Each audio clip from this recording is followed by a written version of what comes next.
بسم اللہ الرحمن الرحیم۔ السلام علیکم ورحمۃ اللہ وبرکاتہ۔ میرے چینل فتح اسلام میں آپ کو خوش آمدید کہتی ہوں۔ اونٹ پر بیٹھنے کی سب سے بڑی بات یہ ہے کہ اونٹ اٹھنے کے انداز میں دوسرے جانوروں سے مختلف ہوتا ہے۔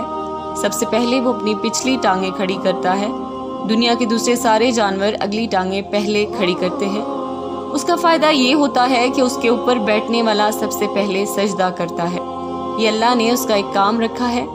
آدمی چاہے یا نہ چاہے سجدہ خود بخود ہو جاتا ہے۔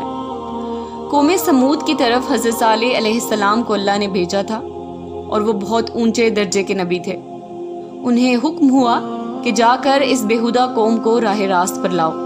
وہ بڑی بگڑی قوم تھی۔ بیشتر میں خرابی یہ تھی کہ ان کے پاس دولت بہت زیادہ تھی۔ علاقہ بہت سرسبز تھا۔ سمود کے لوگ اپنے تئیں تکبر کے مارے ہوئے اور اپنے آپ کو بہت برتر سمجھتے ہوئے اونچے پہاڑوں کو تراش کر چھینی ہتھوڑی سے اسے چھیل چھیل کر ان پہاڑوں کے اندر نہایت خوبصورت محل بناتے تھے۔ ایسے اعلیٰ درجے کے کمرے، ستون، محرابیں بناتے کہ دیکھنے سے تعلق رکھتی۔ یہ ان کا بڑا کمال تھا۔ وہ بتوں کی پوجا کرتے تھے۔ تب اللہ نے حضرت صالح علیہ السلام کو نبی بنا کر ان کے پاس بھیجا۔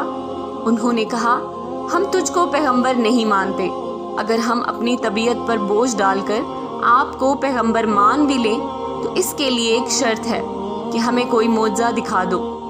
سمود قوم نے کہا، حضرت صالح علیہ السلام نے فرمایا، آؤ تم کون سا معجزہ چاہتے ہو؟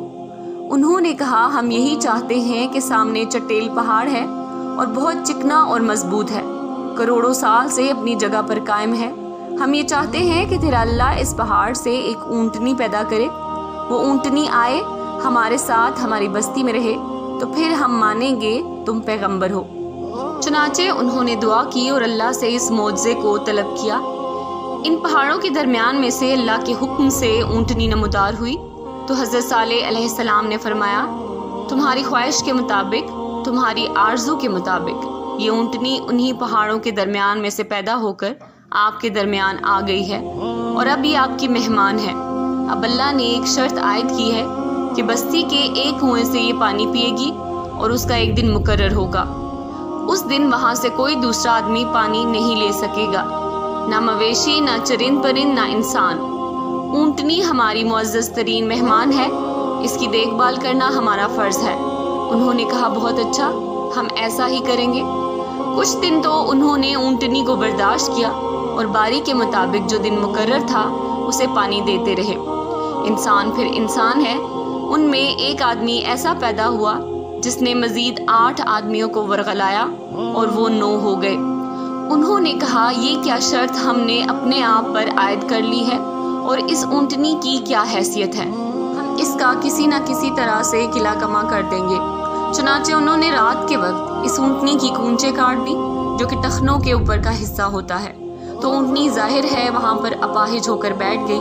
صبح کو جب سب لوگ بیدار ہوئے اور اونٹنی کے پانی پینے کی باری تھی لیکن وہ تشریف نہ لائی کیونکہ وہ وہاں نہ تھی، جب حضرت صالح علیہ السلام کو علم ہوا کہ یہ واقعہ ہوا ہے تو پھر انہوں نے اپنی قوم سے کہا، یہ بہت برا ہوا، نہ صرف تم نے اس معجزے کو جھٹلایا بلکہ اس مہمان کے ساتھ اچھا سلوک نہیں کیا۔ اب 3 دن کے اندر اندر تمہارا بھی قلع کما ہو جائے گا اور تم نیست و نابود ہو جاؤ گے۔ چنانچہ جیسا فرمایا گیا تھا بالکل ویسے ہی ہوا۔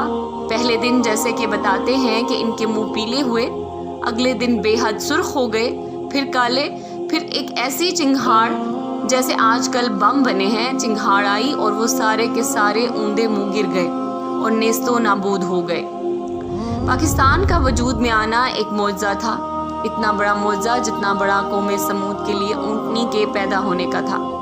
تم نے صالح علیہ السلام کی اونٹنی کے ساتھ اچھا سلوک نہیں کیا، تم نے اس کے ساتھ وہی رویہ اختیار کیا ہوا ہے جو سمود نے اونٹنی کے ساتھ کیا تھا۔ یہاں پر اونٹنی سے مراد پاکستان ہے۔ اس کو کوئی عام چھوٹا سا معمولی سا جغرافیائی ملک سمجھنا چھوڑ دو۔ یہ حضرت صالح علیہ السلام کی اونٹنی ہے۔ ہم سب پر اس کا ادب اور اس کا احترام واجب ہے۔ اس کی طرف رخ کر کے کھڑے رہنا اور اب تک جو کوتاہیاں ہوئی ہیں ان کی معافی مانگتے رہنا۔ اللہ تعالیٰ آپ کو آسانیاں عطا فرمائے اور آسانیاں تقسیم کرنے کا شرف عطا فرمائے، آمین۔